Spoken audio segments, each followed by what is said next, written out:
India TV YouTube channel को subscribe करें और बेल आइकन दबाएं।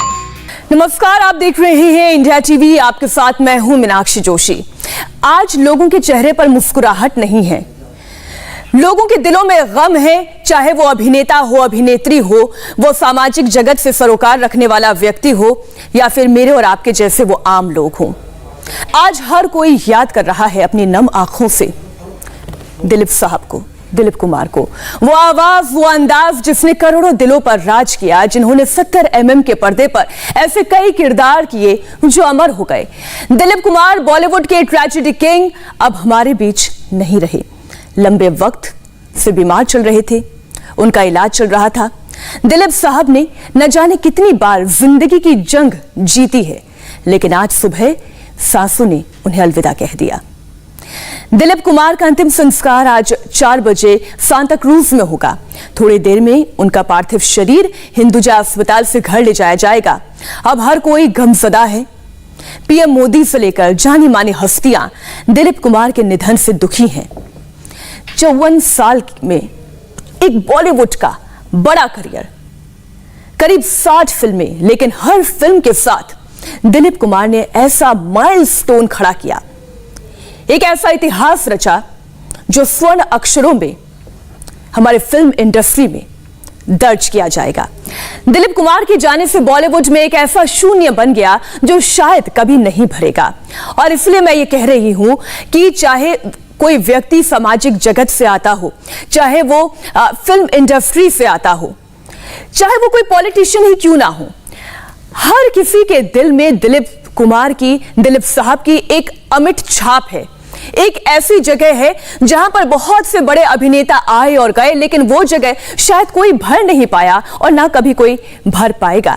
इस वक्त मेरी सहयोगी ज्योत्सना न्यूज रूम से हमारे साथ जुड़ी हुई हैं और वो शायद तमाम वो अनुभव या वो दुख वो समेटे हुए इस वक्त ट्विटर, मेरे ख्याल ज्योत्सना आपके सामने है, वो टाइमलाइन पूरी यही बताएगी कि हर कोई इस वक्त नम आंखों से दिलीप साहब को याद कर रहा है। मीनाक्षी, जैसा आपने कहा कि दिलीप साहब की जगह कोई भर नहीं पाएगा, वो जगह कोई ले नहीं पाएगा, क्योंकि वो एक व्यक्ति नहीं थे, वो एक इंस्टीट्यूशन थे। लोग उनसे सीखते थे, लोग उनके काम से सीखते थे, लोग उनकी बातों से सीखते थे, लोग उनकी मुस्कान से सीखते थे। तो ये तो अब कोई दूसरा व्यक्ति हो नहीं सकता, लेकिन हाँ, जरूर लोगों ने उन्हें याद किया है।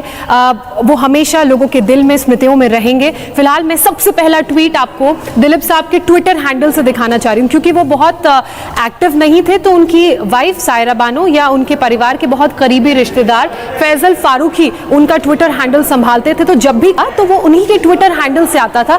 और जो आखिरी अपडेट आया है, जब उनके जाने की खबर, बहुत दुखद खबर ये पूरे देश को, पूरी दुनिया को मिली, तो देखिए उसमें क्या लिखा और किस बेहतरीन खूबसूरत अंदाज के साथ इसे लिखा गया। With a heavy heart and profound grief, I announce the passing away of our beloved Dilip साहब। डॉक्टर जलील पारकर जो दिलीप साहब का इलाज कर रहे थे, वो इस वक्त हमारे साथ हैं। मैं उनसे कोशिश करता हूँ फोन पर इस वक्त मैं, और को जानकारी दे रहे हैं कि इस वक्त जो भगवान हो गई इलाज के दौरान है इस अस्पताल में डॉक्टर जलील पारकर। जलील साहब क्या कहेंगे? डॉक्टर साहब एक सेकंड भाई, थोड़ा आना मत सर, थोड़ा जानकारी अभी बिजा दो ना, आपका बूढ़ा आ रहा है, थोड़ा बूढ़ा आ रहा है, वहीं खड़े सेकंड हो जाएंगे, थोड़ा पार्टी बस बोल दीजिए, बस 2 मिनट के लिए। डॉक्टर साहब एक रिएक्शन खनकर खनखरियाल, अरे सूरज तेरा आउटपुट चाहिए। जलील साहब हमारे साथ हैं और डॉक्टर साहब एक मिनट, क्या जानकारी है?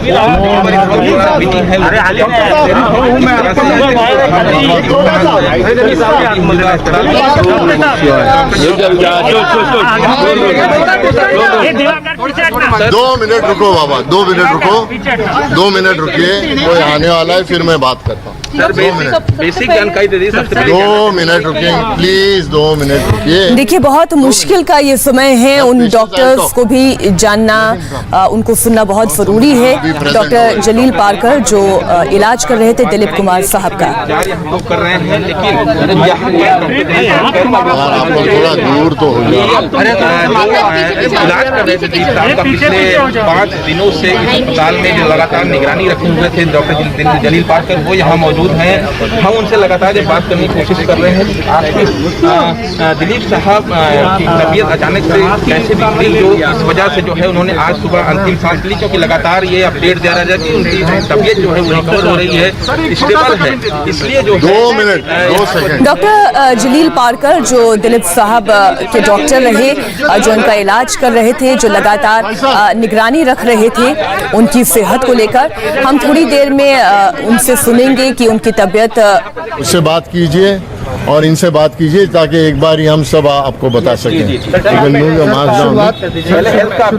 हाँ बोलिए। कितने दिनों से आज जो है सुबह 7:30 बजे के आसपास अंतिम सांस ली, आप लगातार इलाज कर रहे थे, क्या ट्रीटमेंट बताइए सर? ट्रीटमेंट क्या? देखिए, ये वक्त नहीं है कि उनको हमने ट्रीटमेंट क्या दिया। 98 की उम्र में हर इंसान को कुछ ना कुछ तकलीफें होती हैं और उनका इलाज हमने जो किया है वो सही तरीके से किया है। उम्र का तकाजा था और उस वजह से आज सुबह 7:30 बजे डॉक्टर नितिन गोखले थे, सायरा जी थी और 7:30 बजे उनका देहांत हो चुका है।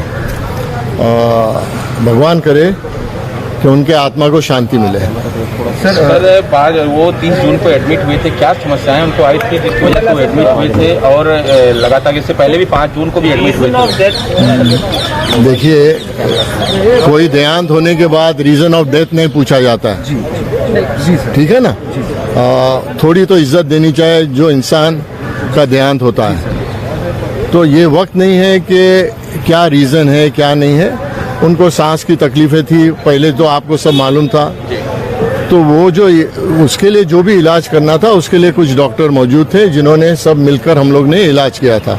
उसमें सब में पहले जो थे उनके कार्डियोलॉजिस्ट डॉक्टर नितिन गोखले थे, फिर मैं था। नितिन गोखले तो उनके मुझे लगता है 21 साल के ऊपर इलाज उनका कर रहे थे, मैं 20 साल से कर रहा था। फिर डॉक्टर अनीता पटेल जी थी जो यूरोलॉजिस्ट हैं, उनको भी बुलाया गया था। डॉक्टर जयदीप पालेब जो सर्जन थे उनको भी बुलाया गया था। तो हम सब मिलकर जो भी इलाज करते थे वो साथ में करते थे। साथ में इंटेंसिविस्ट जो थे वो भी थे मौजूद। तो इलाज जो भी करना था वो हमने मिलकर किया है। कोशिश तो बहुत की, हम चाहते थे कि उनके 100 साल पूरे हों। उनके जैसा शख्स मुझे नहीं लगता कि बॉलीवुड में कभी पैदा होगा। शख्सियत काफ़ी बड़ी थी और उन्होंने सिर्फ बॉलीवुड का नाम नहीं अपने देश का नाम भी रोशन किया है। और मुझे लगता है कि उन्होंने नाम बॉलीवुड का हॉलीवुड से ज़्यादा भी कर चुके हैं। आगे की चीज़ें आपको अगर पूछनी है तो फैसल फारूकी साहब के साथ पूछिए, फिर मैं आपसे वापस बात करता हूँ। इनसे पूछ लो ना, इनसे बात कर लो।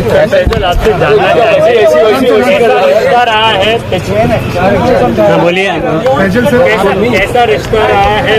कई सालों से आप उनको जानते थे, खिदमत की उनकी, क्या मोबाइल पार्टी के भाई? दिलीप साहब आप जैसे जानते हैं कि एक खाली फिल्म अदाकार ही नहीं थे, फिल्म एक्टर ही नहीं थे, बहुत ही ग्रेट ह्यूमन बीइंग थे। और इस रिश्ते से उनकी मोहब्बत सारे देश के हर एक उस बच्चे से, बड़े से, बूढ़े से रहती थी। जिसको देश से प्रेम हो, जिसको फिल्म से प्रेम हो, आर्ट से प्रेम हो, और इंसानियत कूट कूट के उनमें भरी गई थी। इसी सिलसिले से साहब को मैंने ट्विटर पे इंट्रोड्यूस करा, सोशल मीडिया पे उनको फेसबुक। शुरू में वो ट्विटर खुद ही पढ़ते थे और मुझको बोल देते थे रिप्लाई करना। धीरे धीरे जैसे उनकी तबीयत थोड़ा नासाज हुई तो उन्होंने डिक्टेट करना बंद कर दिया। कभी पढ़ते थे, कभी नहीं पढ़ते थे।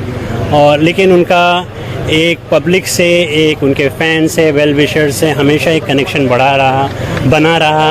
चाहे वो वॉक कर रहे हों जॉगर्स पार्क में, चाहे वो बाहर कहीं जा रहे हों एयरपोर्ट पे, हर जगह उनकी मोहब्बत हमेशा उनके चेहरे पे लगती थी। कोई उनसे मिल जाता था तो 5 मिनट 10 मिनट तक तो खैरियत पूछते थे। और मुझे लगता है कि दिलीप साहब जैसा इंसान इस दुनिया में आज की तारीख में, और हो सकता है आगे भी आना बहुत मुश्किल है। सायरा जी की स्थिति क्या है? सायरा जी, आपको मालूम है सायरा जी दिलीप कुमार को, मुझको लगता है जब से वो पैदा हुई हैं वो दिलीप कुमार से मोहब्बत करती हैं, और सायरा जी की ऑफिशियली उनकी 55 साल की ज़िंदगी जो as a husband and wife जो उन्होंने साथ में गुजारा है वो एक मिसाल है। फसल जी, आगे की क्या प्रक्रिया होगी? यहाँ से दिलीप साहब का जो पार्थिव शरीर है क्या उनकी घर पर ले जाएगा? जी, अभी वही फैमिली और हम लोग सब लोग बैठे हैं ऊपर, कुछ ही देर में हम आप लोगों को इत्तला कर देंगे।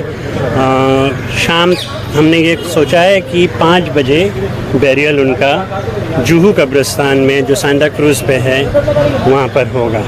अंतिम दर्शन के लिए उनके घर पर रखा जाएगा क्योंकि काफ़ी फेमस है, बॉलीवुड के आइकॉन्स हैं, राजनीतिक जगत के लोग उनके फैंस हैं। ये मैं आपको इत्तला कर दूंगा, अभी वो बात चल रही है और ट्विटर पे भी मैं आपको अपडेट कर दूंगा। जी, थैंक यू सो मच। शुक्रिया, thank you sir. Faisal Farooqui को आप सुन रहे थे, जो पिछले कई समय से, काफी वक्त से दिलीप साहब का ट्विटर हैंडल या उनका सोशल मीडिया अकाउंट से हैंडल कर रहे थे, और उसी का जिक्र हमारे सहयोगी भी कर रही हैं। ज्योत्सना, आप बता रही थी कि क्या क्या अपडेट्स जो फैजल फारूकी हैं वो दिलीप साहब के हवाले से दिया करते थे अपने फैंस को, अपने चाहने वालों को। आपके पास और क्या क्या जानकारियां हैं ज्योत्सना, क्योंकि जितने बड़े से बड़े नाम फिल्म इंडस्ट्री के हैं या राजनीतिक जगत के हैं, वो हर कोई दिलीप साहब को एक इंस्टीट्यूट की तरह देखता था, या अगर मैं राजनेताओं की बात करूं तो वो दिलीप साहब के किरदारों से बहुत ज़्यादा प्रभावित रहे। तो क्या इस तरीके के रिएक्शंस भी आप देख पा रही हैं?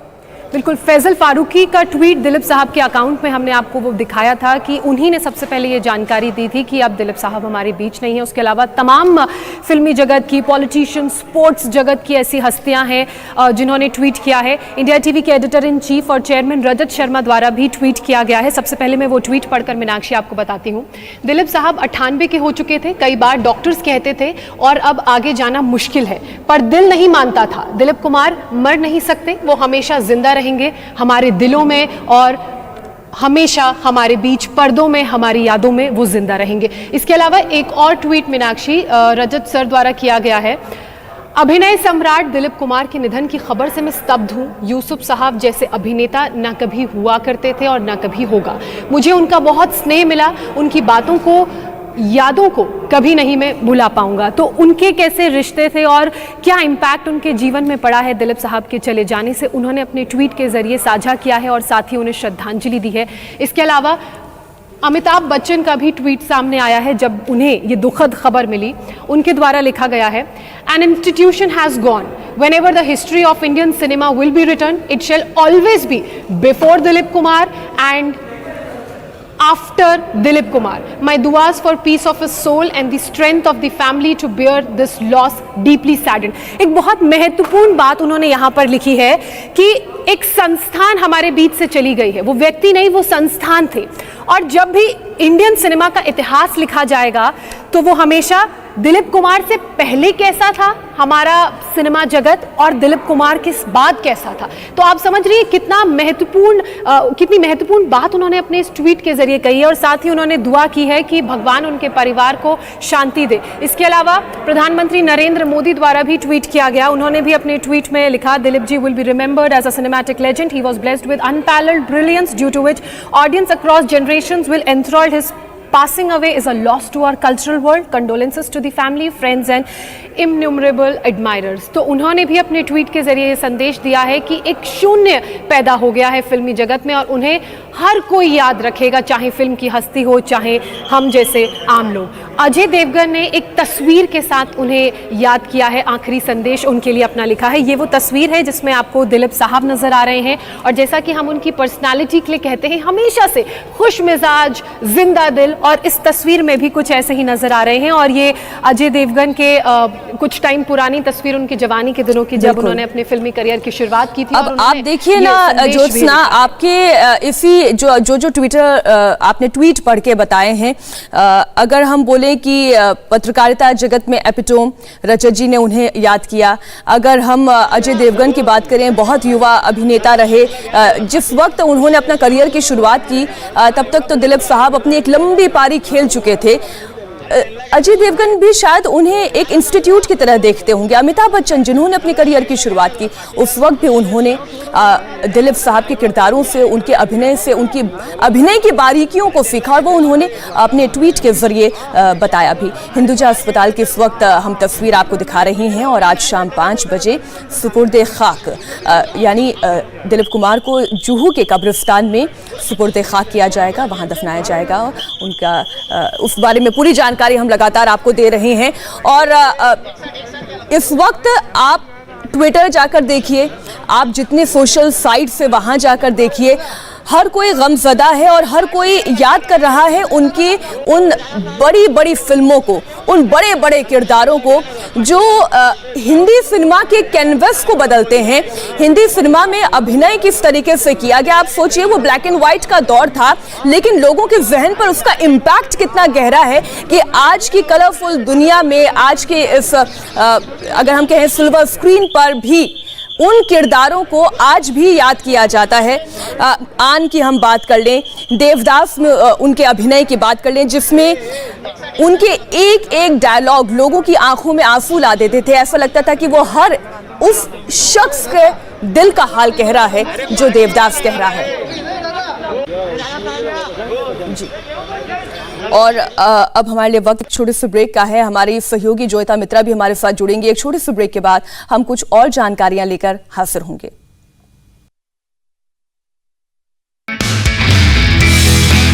नमस्ते, मैं हूं मीनाक्षी जोशी। वीडियो और खबरों से अपडेट रहने के लिए India TV YouTube channel subscribe करें, बेल आइकन दबाना ना भूलें। जुड़े रहें इंडिया टीवी के साथ।